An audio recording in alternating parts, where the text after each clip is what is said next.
이 고린도 교회를 생각하면서 기도하는, 항상 기도하는 바울의 그 기도 내용을 오늘 우리가 읽었잖아요. 첫째는 고린도 교인들 막 그냥 머리가 찌끈거릴 정도로 상당한 그런 문제가 많은 교인인 분명해요. 그런데도 항상 그 교회를 위하여 감사 기도합니다. 근데 그 감사의 내용을 보니까 불러주셨다는 거예요. 하나님이 너희를 불러 그래서 너희를 불러 이 불러주셨다 하는 건 뭐예요? 구원시켰다는 거예요. 구원시켰다. 그러니까 많은 그런 사람들이 있고 많은 나라들이 있지만 하나님은 지금 너희를 불렀다 이거예요. 고린도시가 상당히 음탕하고 그리고 부적절한 그런 모습을 가지고 있는 도시지만 하나님께서 그 도시 속에서 거기에 그냥 동화돼서 살아가고 있는 그냥 음탕한 걸 그냥 자기 일상이라고 생각하고 살아갈 정도의 그런 모습으로 살아가고 있는 그 사람들을 하나님은 부르셨어요. 그게 감사한 거예요. 두 번째는 그렇게 부르셔서 주와 더불어 교제하게 하시는 하나님께 감사한다. 주와 더불어 교제한다. 나를 구원해 주신 그 주님과 늘 교제하는, 늘 사귀는, 늘 대화하는 이런 모습으로 우리 주님께서 교제해 주신다고요. 여러분, 우리가 기도해야 될 거 있어요. 그게 뭐냐? 내 가족을 위해서, 내 교회를 위해서, 그 교인들을 면밀히 하나하나 생각하고 내 가슴에 파고드는 그런 사람들을 위해서 늘 하나님과 교제하며 살아가게 해달라고 그렇게 기도해야 돼요. 하나님과 교제하는 게 그쳐지면 그 누구도 쓰러지고 엎어지고 뒤집어지고 망가지고 마는 게 그게 우리 인간의 모습이에요. 죄된 본성이 우리를 계속 지배하고 있기 때문에 하나님과의 교제가 끊어지면 그 어떤 사람도 선하게 살아왔던 아니면 멘탈이 아주 대단하게 강한 사람 그리고 그 무엇도 부러울 것이 없을 만큼 다 가지고 있는 사람도 다 뒤집어지고 한순간에 무너지는 게 그게 우리 인간의 본연의 모습이잖아요. 그러니까 우리는 늘 하나님과 교제하며 살아야 돼요. 그리고 교회를 위해서 기도할 때 항상 하나님과의 교제가 끊이지 않는 그런 교회가 되게 해달라고 그런 기도를 하시란 말입니다. 세 번째로 그리스도의 증거가 너희 중에 견고케 되어 그래서 그리스도의 증거 그리스도의 그 증거가 뭐예요? 증거라고 하는 이 단어는 진리를 얘기하는 거예요. 진리.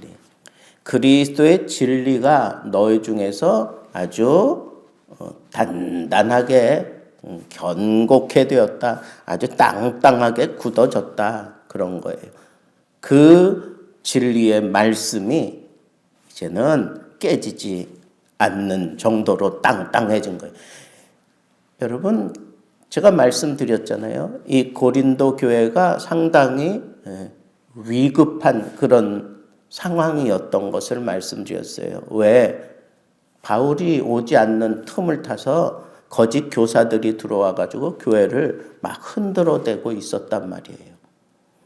그런데 그런 와중에도 이 고린도 교회가 견고해졌어요. 그리스도의 증거가 그리스도의 그 진리가 더 견고해져 가고 있는 그런 모습을 보고 기뻐하고 있는 거예요. 그런데 그 진리가 풍족해 되었다. 이 풍성하게 되었다. 부족할 것이 없을 만큼 풍족하게 되기까지 여기 보니까 첫째는 그들의 구변과 지식이 풍족해졌다 그랬어. 이 구변은 뭐예요? 말하는 거예요. 이 말이 술술술술 잘 흘러나왔다는 거예요. 그 얘기는 뭐예요?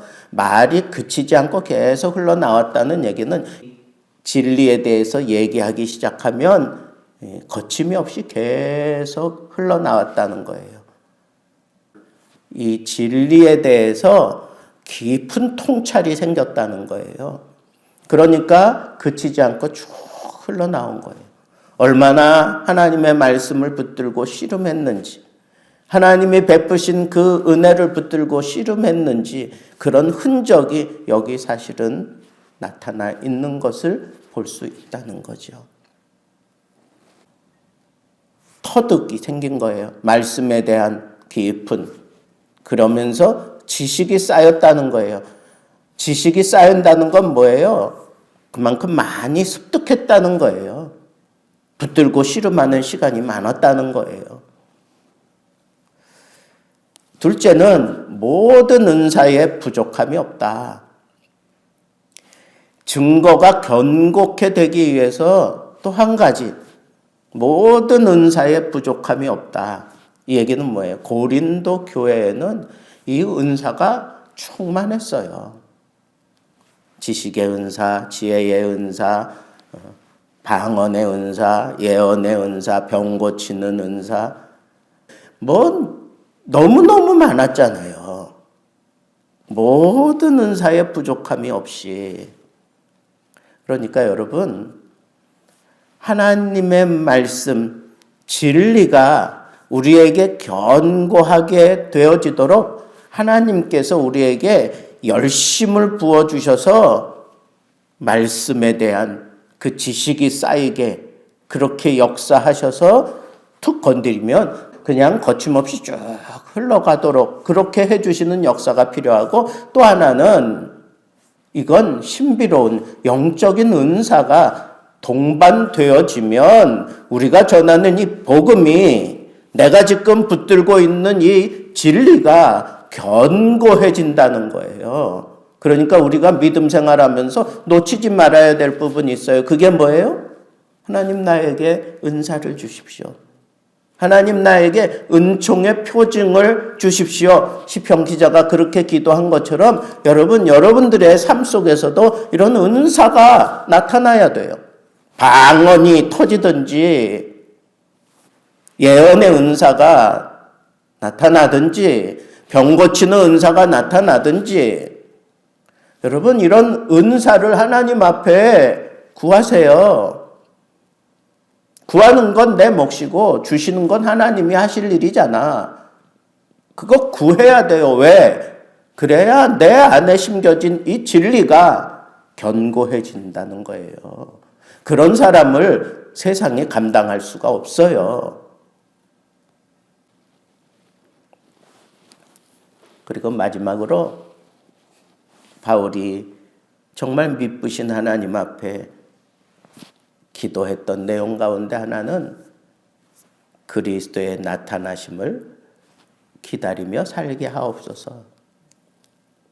재림 신앙을 가지고 살게 해달라고 기도하는 거였어요.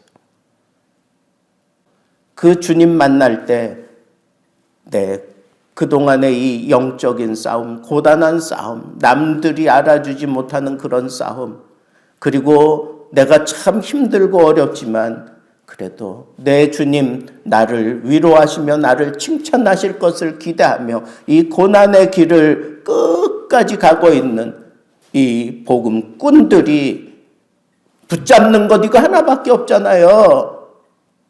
내 주님 나를 반겨주시고 내 주님 나를 위로해 주시리. 내 주님 내게 상을 주시리. 그건 보상을 받겠다고 하는 측면이 아니라 우리 주님 만나는 날이 가까웠으니 주님 앞에 내가 떳떳한 모습으로 서기를 원합니다.